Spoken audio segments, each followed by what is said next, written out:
Hay un tema que quiero abordar y es ¿para quién es el psicoanálisis? ¿Quién se puede psicoanalizar? Esto a propósito de dos preguntas que me hacen con frecuencia, ya vamos a ver cómo se enlazan. Una de estas es qué sucede la primera vez que se va donde un psicoanalista, y con lo que empecé es quién se puede psicoanalizar. Considero que la gran mayoría de personas se beneficiarían de psicoanalizarse, porque el psicoanálisis es una posibilidad de conocimiento profundo de uno mismo, de ir entendiendo cómo se enlazan los conflictos, que muchas veces son de años, décadas o toda una vida. Es ir captándose mejor a sí mismo y saber cuáles son las relaciones que satisfacen más.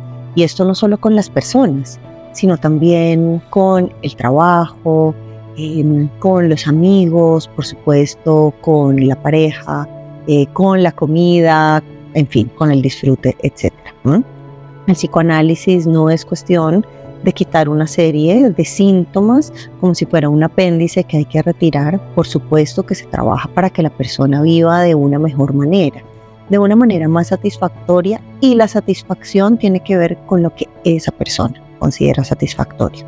Entonces, sí, considero que cuando una persona tiene la pregunta acerca de un sufrimiento, acerca de por qué se siente ansioso o ansiosa y no sabe por qué, se puede psicoanalizar. Una persona tiene el deseo de ser más creativa o más productiva, y no hablo únicamente del dinero, también el dinero.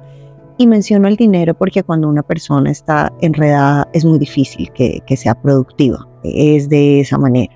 Entonces, quienes tienen la pregunta acerca de sí mismas, que quieren entender y que quieren también dejar el sufrimiento o dejar un sufrimiento tan intenso, se pueden psicoanalizar. A los desarrollos y a lo que llegue cada persona en un proceso psicoanalítico será diferente. No se puede decir que todo el mundo llega a tal o cual punto en el análisis, no. Pero si una persona tiene un deseo de conocimiento de sí misma, de entendimiento y de vivir de una mejor manera, se puede psicoanalizar.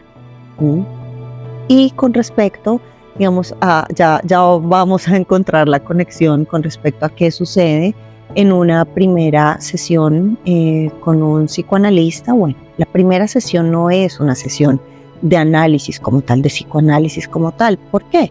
Porque no se ha acordado que va a empezar un proceso psicoanalítico. Entonces esta es una primera, vamos a poner sesión de entrevista. Entonces, ¿cómo se relaciona quién puede psicoanalizarse y la primera sesión o consulta con un psicoanalista?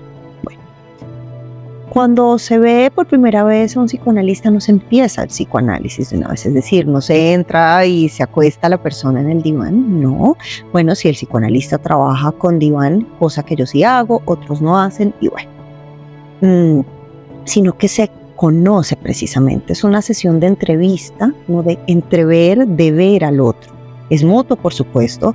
La persona también tiene que sentir que puede trabajar como uno, como psicoanalista, porque no está solo el deseo de psicoanalizarse, sino también ver si es uno como psicoanalista, ¿no?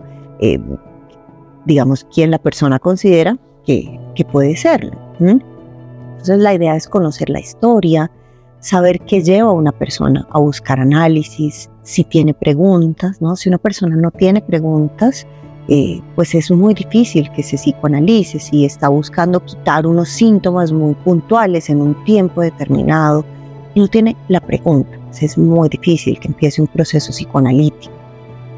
Claro que hay, pues no quiero decir siempre, pero casi siempre, un monto de sufrimiento, un monto de angustia, de ansiedad, que es lo que finalmente lleva a una persona a buscar ayuda y a querer entender qué es lo que le sucede.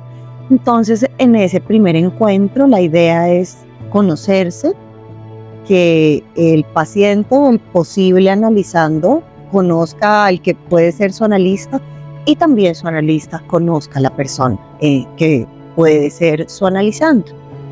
Pues para conocerse lo que uno pueda conocer una persona en una sesión, muchas veces se hacen 2 o 3 entrevistas, cada persona también trabaja como se siente más cómodo, pero entonces antes de empezar propiamente el proceso psicoanalítico, de ver cómo es la metodología, de ver la frecuencia, la duración de cada sesión, en fin, toda la metodología, pues primero se conoce a un otro. También para que una persona se pueda psicoanalizar o uno pueda empezar un proceso psicoanalítico, pues la persona tiene que estar de acuerdo, ¿no? Un ejemplo, como cuando uno va de donde un cirujano, bueno, antes de entrar a hacer una cirugía, la persona tiene que, vamos a estar de acuerdo con ser operada. Lo mismo en este caso, bueno, no es exactamente lo mismo, pero no es que uno como psicoanalista entra de una vez a analizar la persona, no, sino que primero se conocen, hay un conocimiento mutuo y de ahí parte, bueno, si las dos partes están de acuerdo, un proceso psicoanalítico.